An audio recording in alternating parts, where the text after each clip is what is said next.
অনেক আলেমদের মুখে শুনেছি এটা নাকি দাজ্জালের অনেক বড় ফিতনা, দাজ্জাল নাকি এই প্রযুক্তির দ্বারা মানুষের ফিতনায় ফেলবে।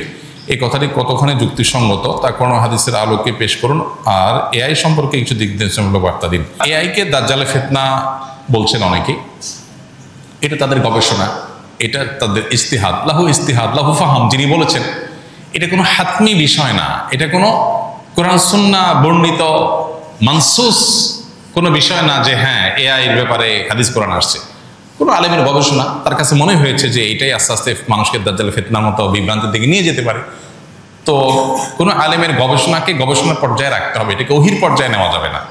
এটা হতে পারে, নাও হতে পারে, দাজ্জালের ফিতনাটা অন্য কোনোটা থেকে আসতে পারে, এগুলো কোনোটাকে নিশ্চিত বলার সুযোগ নেই। হ্যাঁ, আমাদের কাছে যদি মনে হয় যে না এটা দাজ্জালের ফিতনা, এটা থেকেই মনে হয় আসবে, তাহলে সেটাকে সেভাবে বলা উচিত, যেটা আমার ধারণা, আমার মনে হয়। মানুষকে সতর্ক আমি করতেই পারি, বাট নিশ্চিতভাবে আমি বলে দিলাম এই রাইট আমার নাই, কারণ আমার কাছে ওহি আসে নাই, এবং আমি এটা বলতে পারি না অন্য কোনো ওয়ে থেকেও দাজ্জালের ফিতনা আসতে পারে। তবে এটা ঠিক যে এটা এক ধরনের ফিতনা এবং বিভ্রান্তিতে মানুষকে ফেলে দিচ্ছে, উম্মাকে ফেলে দিচ্ছে, এবং নানাবিধ ফিতনার দুয়ার উন্মোচন করছে। ফিতনা কোথায় গিয়ে ঠেকবে, কত বড় আকার ধারণ করবে, সেটা আল্লাহু আলাম।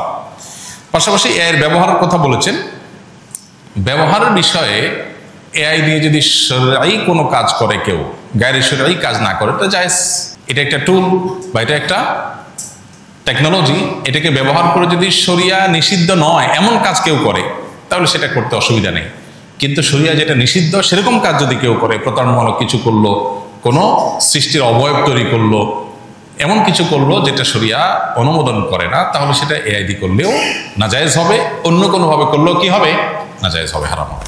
অনলাইনে গেম খেলে টাকা ইনকাম করলে এবং অন্য কোনো প্রাণিত করলে বা আকর্ষণ করলে এটা কোন কাতারে দাঁড়াবে? এটা পরিষ্কারভাবে গুনাহ এবং নাজায়েজ কাজ।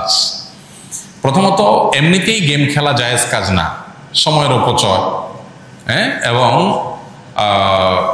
নানা কারণে সেখানে নাজায়েজ হওয়ার বহু উপাদান সেখানে থাকার কারণে সেটা নিষিদ্ধ। এরপরে আবার সেটা দিয়ে টাকা কামাই করবেন, এগুলো বেশিরভাগ ক্ষেত্রেই মানুষকে জুয়ার দিকে নিয়ে যায়। আর সবচেয়ে বড় কথা হলো এটা টাকা কামাইয়ের শরঈ কোনো উপায় বা পদ্ধতি না। অনেকে আছেন যে অ্যাড দেখে টাকা কামাই করেন, যে অ্যাড দেখলেন, যত বেশি দেখলেন তত কামাই করলেন, এটাও না জায়েজ। কারণ এই অ্যাডগুলো যখন দেখতে যাচ্ছেন সেখানে মিউজিক সহ হারাম বিষয় আসছে, আপনি হারামে লিপ্ত হয়ে তারপরে কি করছেন, টাকা কামাই করছেন। এবং এই সমস্ত গেমস ইত্যাদি থেকে টাকা উপার্জন করার এই পথ অবলম্বন করে একটা সময় দেখা যায় অনলাইন জুয়াতে আসক্ত হয়ে যায়। আজকাল অনলাইন জুয়া এটা ঘরে ঘরে জনে জনে হয়ে গেছে। এখন দেখা যায় বিভিন্ন স্পোর্টস চ্যানেলে, বিভিন্ন সাধারণ টিভি চ্যানেলে, বিভিন্ন প্রচারণায়, খেলোয়াড়দের জার্সিতে, বিভিন্ন কিছুতে দেখা যায় যে অনলাইন জুয়ার অ্যাডভার্টাইজ অহরহ, যেটা আমাদের দেশে প্রচলিত আইনেও নিষেধ, ধর্মীয়ভাবেও যেটা হারাম। সেই জিনিসটা এটাকে খুব নর্মাল করে ফেলা হয়েছে, যেন দেখার কেউ নেই। এগুলোর ব্যাপারে আমাদের সতর্ক থাকা দরকার। এগুলো আমাদের সর্বস্বকে ধ্বংস করে দিবে। এই জুয়ার পথে যারা গেছে তাদের জীবন ধ্বংস হয়ে গেছে, দুনিয়াও বরবাদ, আখিরাতও বরবাদ, পরিষ্কারভাবে হারাম।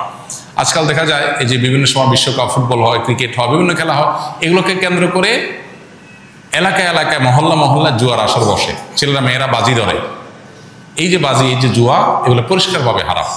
এগুলোকে আজকাল দেখা যায় যে অনেকে ব্যবসা হিসাবে এটাকে রীতিমতো একটা ফরম্যাট দিয়ে যুবকদেরকে সেখানে লাগাই দিচ্ছেন, পরিষ্কারভাবে হারাম। এগুলোর ব্যাপারে সামাজিক সচেতনতা বাড়াতে হবে এবং রাষ্ট্রের কর্তা ব্যক্তিদেরও এগুলোর পরে ব্যবস্থা গ্রহণ করতে হবে।